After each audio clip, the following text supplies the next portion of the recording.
Hello you lucky people. Well, this is probably going to be one of the most boring videos you've ever watched of mine, but it's basically just an answer to a tag that I've been sent in. Oh, bird table I made there, but stuff out for the animals.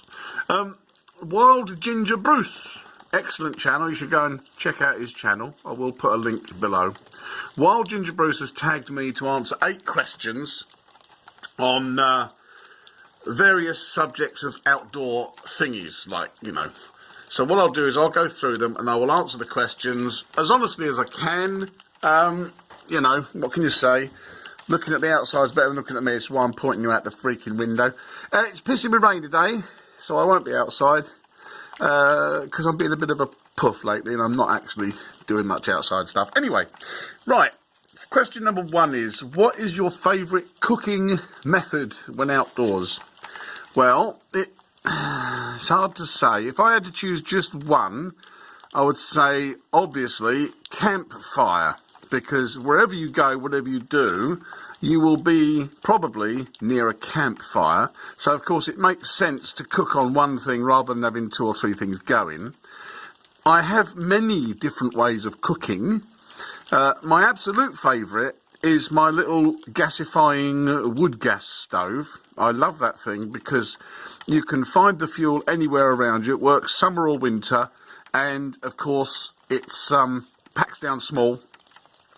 I've got meths or alcohol stoves as they're called, and I've got gas stoves. But being out in Canada, I do find that when the temperature drops right down, you have problems with gas and you have problems with alcohol because it needs a certain amount of ambient temperature to make the gas, if you see what I mean. So wood burns all year round, okay? And these little wood stoves, the gasifying wood stoves, burn cleaner than just putting a pile of sticks together. So yes, gasifying wood stove would be my number 1 favourite, but obviously for ease and laziness, stick it on a campfire.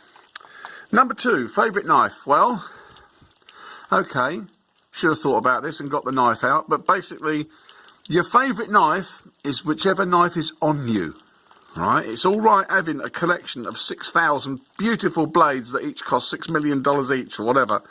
If you haven't got one with you, you're stuffed. You need a knife. So, my favourite knife would be whatever's in my pocket because it's always with me. You can often forget things, but if you've got something like my little Gerber, a little Gerber multi-tool, it's always on my belt.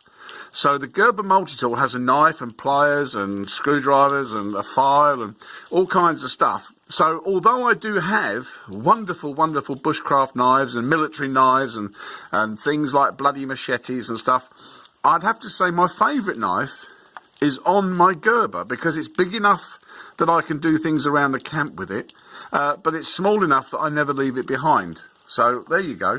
You do not need, let me just give you a word of advice here for all those people out there who think it's necessary. You do not need a 4-foot long knife that looks like something Rambo would have trouble lifting. You don't need it. You can get by in the woods with a sharpened piece of glass or a sharpened flint. If they did it in the past, they can do it now. You don't need to spend oodles of money on the top class, bloody great machine and get out there. Just select your kit wisely and think about your pennies. Like I said, my little Gerber, it's only a multi-tool, but that's my favourite knife. How's about that then? Do I carry a bug-out bag? Ha! Well, yes and no. Obviously, as you can see, I live in rural Canada. I often drive solo on trails and tracks and back roads, and in the winter, or indeed in the summer, if I get a breakdown, it might be hours or days or possibly weeks before I see another vehicle. So in my Land Rover, I have a sustenance kit, a self-sustaining kit. I have some rations in there. I have some repair stuff for the Land Rover. I have waterproofs and warm clothing in the winter, and I have water and all sorts of things like that. So in a way, yes, I carry emergency equipment, but it is not a bug-out bag. It is emergency equipment in my Land Rover so that if I get stuck I'm not like a big Nelly freezing to death by the side of the road. I can actually sort of look after myself and get myself home. Obviously, I carry spare batteries. I've got the phone, I've got a CB radio, and I've got a little VHF set. So no matter how far away I am, I can call for help. So yes, in the Land Rover, I have an emergency kit. Bug out bags. Waste of bloody time and money. People who have got them are delusional. Normally you'll find... Oh, hello, sorry. In front of you then. Normally you'll find preppers, lovely people, nothing wrong with preppers, but they really haven't got a clue what's going on. All right, a lot of people think they've got 10 years of food stored up at their house, 60 million rounds of ammunition for their guns, knives, machetes, zombie killers, whatever you call it. I happen to know two personally. They've got literally at least 5 years worth of food stored up at their house, all the equipment you could think of, and then sitting by the front door, they've got a rucksack with a couple of bits in it, a spare set of socks and underpants, and a bug out bag, so that they can leave in a hurry and leave behind all of the stuff they've got in their house. What a bloody stupid thing to do! If you are going to store up food and equipment and all these essential items for the big bad day, you store them at your bug out location. You don't store them at home where you're going to leave them behind for anybody and their son to just wander in and go, oh, look at this, look, house full of gear, let's have that. If you're going to store shit up at your house, you stay at your house. You bug in, you don't bug out. So I'm sorry, preppers, you're all going to die if that's your attitude. If you think that storing up all that money's worth at your house and then suddenly grabbing a little bag and running away is going to be the answer, the survey says no. Sorry about that, but life's hard when it's, you know, the truth. Most memorable camp. Well, the most memorable camp I had was at Woodside in England with a bunch of other guys, where we sort of drank a little bit too much and we all played air guitar and piano, and War of the Worlds, the original version, was playing in the woods there, and it was absolutely wonderful. Sitting around a campfire, there's about 20 of us, laughing and joking and having a damn good time. So that was probably my most memorable camp, and I enjoyed it very much. My favourite fire lighting technique, easy one, a proper flint and steel. I love that. A lot of people go on about bow drills, and I've got a backup. I've got a lighter. Yes, I do carry a lighter. I'm not stupid. I've also got lenses so I can do the old magnifying the sun trick.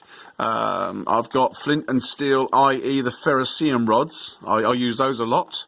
But the one I actually love the most is to get a piece of char cloth, a piece of flint and a piece of steel, strikey, sparky, sparky, into a nice little nest of goodies, and then blow that into a flame. It is my favourite. I love it a lot, and I use it a lot. Do I prefer solo or social camps? Well, I'm a miserable sod, so I do actually quite enjoy getting out there on my own when my back or knees permit it, or I drive there in the Land Rover and camp up somewhere. But it's one of those things. I enjoy the solitude, just me and the dog, but he's not a very good conversationalist. So I do enjoy when people go with me, or I go with other people, and we're sitting there around the campfire having a good old chat. So I probably would say I'm sort of in the middle, but I err on the side of, yes, it's much more fun to share experiences with people. So I'm probably going to say social camping. Where did I learn my skills? Well, no one's ever accused me of having skills before. Well, I've been accused of just about everything else, but never having skills. So I am an old fart, and I learnt the outdoorsy thing long before it was called bushcraft, or by popular people, or Ray Mears. In fact, I was doing it before Ray Mears, but I'm not as good as him because he devoted his life to it, and I did it as a hobby and a pastime. So I learnt my skills, I would say some in the military, but actually they didn't teach me much that I didn't already know. I taught them a few things, as you do.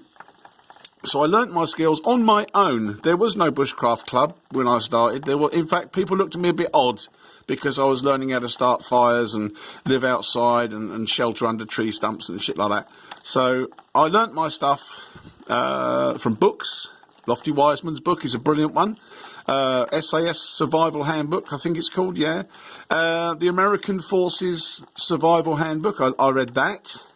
I had lots of friends in the military, obviously, and a very good friend who taught me some neat little tricks.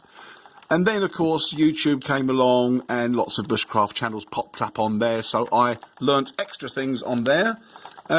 So, basically, I learnt it by doing it, not by reading it. You know, well, I'd read it and then go and do it. I didn't look at a YouTube video and think I knew it all. If you're on here and you do look at lots of YouTube videos, there is nothing wrong with that.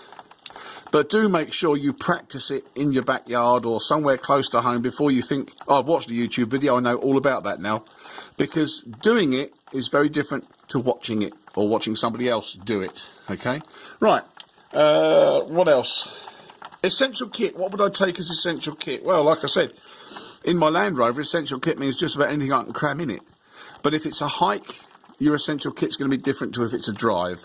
So, essential kit. Can we have two things, Uncle Bruce? I would say something to make fire and something to shelter. Almost everything else you can do without, as long as you've got something to make fire and something to make shelter. So, pick your bones out of that one. I don't know what that's going to be, but yeah, definitely shelter, but you can make shelter if you need to. Fire, like I say, if you can find the bits around you can find the bits to make fire, but if it's essential kit, I would say, yeah, one of those two things. It's a personal choice, and if you've got room, take both, because a fire kit doesn't take any room, and a rolled up basher doesn't take any room. Tent pegs and shit like that you can make out in the fly. You don't need to carry tent pegs. You can make them out of twigs and things you find around you, or heavy rocks. So there you go. That's me 8 questions, I believe. Like I said, sorry it's a boring video looking at trees, but it's much, much better than looking at me. All right. Thanks very much. Don't forget, check out Wild Ginger Bruce's channel. He's a madman, but he has got some skills, even if he is ginger. All right, guys. Thank you very much, and bye-bye.